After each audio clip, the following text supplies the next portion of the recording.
और जब कभी मैं ये ड्रोन देखता हूं अपने सामने, ये उड़ता हुआ ड्रोन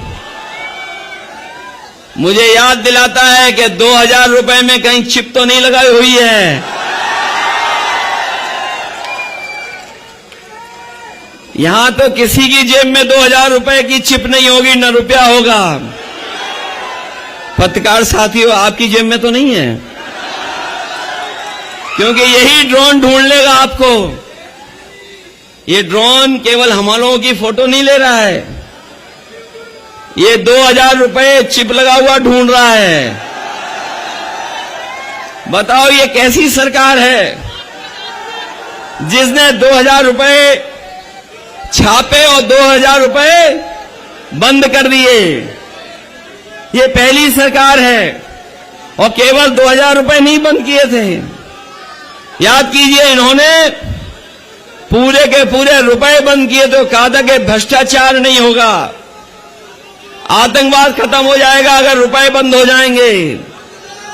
याद कीजिए, इन्हीं बीजेपी के लोगों ने नोटबंदी की थी, वो रुपए बंद कर दिए। क्या बताओ, भ्रष्टाचार खत्म हो गया? क्या लूट खत्म हो गई? सबसे ज्यादा अगर लूट रहा है कोई तो बीजेपी के लोग लूट रहे हैं, बीजेपी के लोग लूट रहे हैं। वैसे तो हमारे मुख्यमंत्री जी ये कहते थे कि हम 4 बजे जग करके योगा करते हैं। 4 बजे जग करके हमारे साथियों ने देखा होगा वो वीडियो जिसमें मुख्यमंत्री जी एक टांग पे खड़े होकर के योगा कर रहे थे। एक टांग पे खड़े होकर के, बताओ वो कोई योगा था? कोई आदमी लड़खड़ा रहा हो, क्या वो योगा मानोगे आप? हमने तो कई बार कहा कि अगर योगा ही करना था तो नाक में बंद करके अलोम विलोम भी कर लेते तो शायद आपका खुलासा नहीं होता कि योग नहीं आता आपको। योग तो हम लोगों ने करते देख लिया उनको, और जो हमारे विधायक लोग मंच पे बैठे हैं उन्होंने उनकी गिनती भी एक बार सुनी होगी। गिनती एक सवाल को लेकर के जब विधानसभा में चर्चा हो रही थी तो मुख्यमंत्री जी ने आरोप लगाया समाजवादियों पर, और आरोप लगाया क्या जब समाजवादी लोग होते थे तो 46 में 56 को नौकरी दे देते थे। मैंने खड़े होकर के पूछा कि 46 में 56 वाली सूची कब दोगे? आज तक सूची नहीं मिली 46 में 56 वाली, और अभी हम विधानसभा में जा रहे हैं, कई महीने जा चुके हैं, अभी तक 46 में 56 नहीं मिली सूची।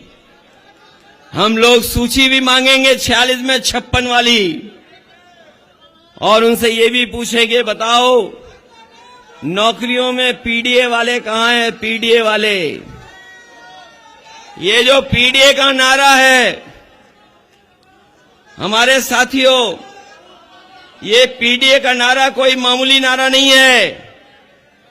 ये पीडीए का नारा ही है जो हमारा संविधान बचाएगा। जब पिछड़े, दलित और अपने अल्पसंख्यक भाई साथ खड़े हो जाएंगे तो आरक्षण भी बचेगा, संविधान भी बचेगा, लोकतंत्र भी बचेगा, और ये पीडीए ही है जो एनडीए को हराने का काम करेगा।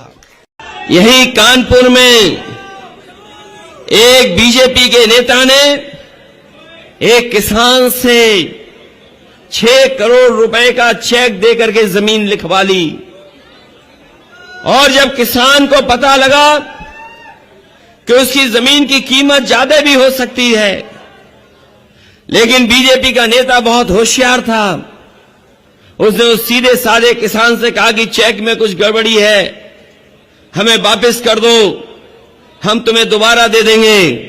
आपने पढ़ा होगा, जाना होगा, वो परिवार दूर नहीं रहता, यहीं पर रहता है। उस चेक को वापस लिया और बीजेपी के नेता ने उस चेक को फाड़ दिया और आज भी उसका परिवार, उसकी दोनों बेटियां अधिकारियों के सामने चक्कर काट रही, अभी भी उस परिवार को न्याय नहीं मिला है। वो किसान जिसका 6 करोड़ चेक लिया था, बीजेपी के नेता ने उसका चेक जला दिया, फाड़ दिया। उस किसान ने मजबूरी में जान देनी पड़ी, आत्महत्या कर ली। बताओ क्या उस परिवार की मदद की है सरकार ने?